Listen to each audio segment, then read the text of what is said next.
Thank you. Dear colleagues, dear participants, it is my great pleasure to address you all today during this special plenary session with some observations regarding Polish Arctic policy. My contribution, as Gosia said, is based primarily on our presence and experiences acquired within the framework of the Arctic Council, although I would try to look at those issues from slightly wider policy perspective.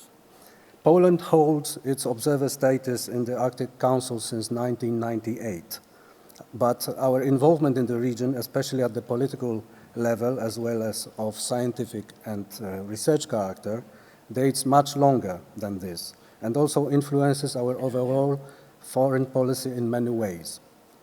The institution I represent, the Ministry of Foreign Affairs, sees its role in the polar matters primarily as political focus for different Polish actors' activities, with the task of promoting our goals and supporting our presence in the region. The principles of our polar policy, especially towards the Arctic, have been evolving through the years. There were some attempts to codify them, or to name them at least. Nevertheless, at the current stage, the main pillars of our policy may be identified as follows: legality, activity, cooperativity, and visibility. By the first pillar, legality, I mean that Poland emphasizes the importance of respecting existing legal instruments that cover cooperation in the Arctic.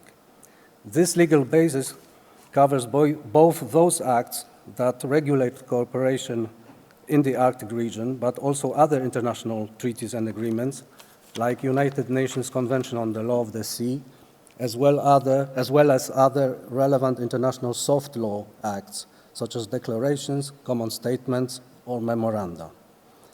By activity, I mean our involvement at the European platform to construct and implement European policy towards the Arctic.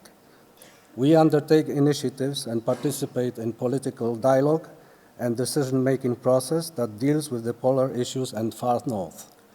Additionally, our European activity is not limited only to the EU, but it is both understood and accomplished much wider.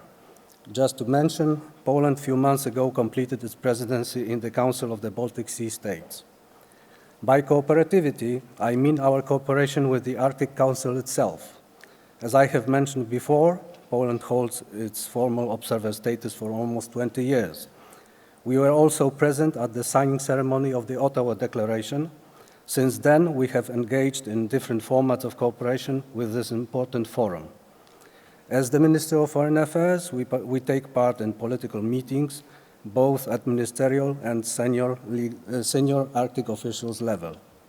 In order to strengthen dialogue between all observer states and on the one hand, and Arctic Council presidencies on the other hand, we proposed and developed the initiative called Warsaw Format, which serves as platform of dialogue between diplomats and experts from observer states and states that are holding presidency in the Council.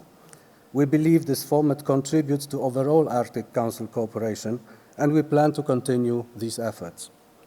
And by visibility, I mean focusing more and more effort to promote our national Polish brand in polar affairs.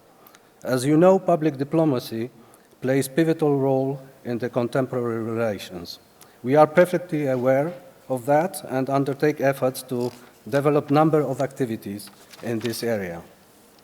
In 2011, the working group of experts was established under the auspices of the Minister of Foreign Affairs, called Polar Task Force. The group embraces specialists from many fields and is one of the useful tools of diplomacy. It follows our idea developed recently in the Ministry of Foreign Affairs that scientists engaged in polar research are natural ambassadors in polar regions. With the assistance of this Polar Task Force, in the nearest future, we plan to strengthen our Polish trademark in polar affairs. Therefore, we will continue to exploit opportunities, both at bilateral and multilateral level, to highlight our interest in the region. We will also continue instructing our relevant embassies to foster cooperation, as well as supporting other ministries that undertake activities in this particular area. But those pillars will not suffice to understand fully their overall Polish perspective.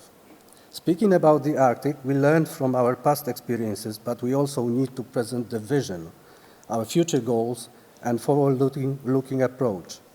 I am pleased to inform that in the forthcoming weeks, the strategic document called Polish Polar Policy Principles will be finalized by the Ministry of Foreign Affairs and then will be submitted to the government for adoption. The idea to elaborate such a document was to propose a structured, written set of objectives and aims to be followed by all relevant actors. And this would include both governmental institutions, agencies and bodies, as well as academic and research partners, entrepreneurs and NGOs. On the basis of the principles mentioned above, we are going to also to prepare a policy paper, and it is our intention to present it within the Arctic Council like other observer states did. By this paper, we want to translate the Polish policy principles into a reference document for our external partners. It will also include the results of the recent Arctic Council review mechanism and create potential checklists that will serve as a tool for internal purposes as well. But which is even more important, it will take into account our strong scientific presence and research in the Arctic together with the public diplomacy and promotional actions. I hope that in the near future we'll be able to discuss it more widely, also with other relevant fora and partners. In the implementation of the policy, our thinking should also go beyond traditional boundaries. Long scientific and research activities shall pave the way towards further and stronger engagement by other actors from Poland. This shall also include support for further social and economic development in the region, using also our own human resources, that is, Polish community living in the Arctic states. This may lead not only to better integration, but may also contribute to further overall growth in the region. So as you may see, we thought and worked a lot so far, and we are devoted to do more, because it is not only a principle of Polish foreign policy, but also an obligation towards the globe. Allow me to conclude with a bit of more personal remark. One of the most acclaimed contemporary Polish novelists wrote about Arctic. Quote, "This well-known cold and humid air reminds us that the world was not created for the man, and at least every 6 months, a year, it shows us how unfriendly it is." End of quote. Well, there is no need to argue that the Arctic is often unfriendly. However, we do believe that friendly and peaceful cooperation in the region is one and only platform to further develop the policies, strengthen mutual relations, and contribute to the well-being of the planet. This is of fundamental significance for all our endeavors. I thank you very much.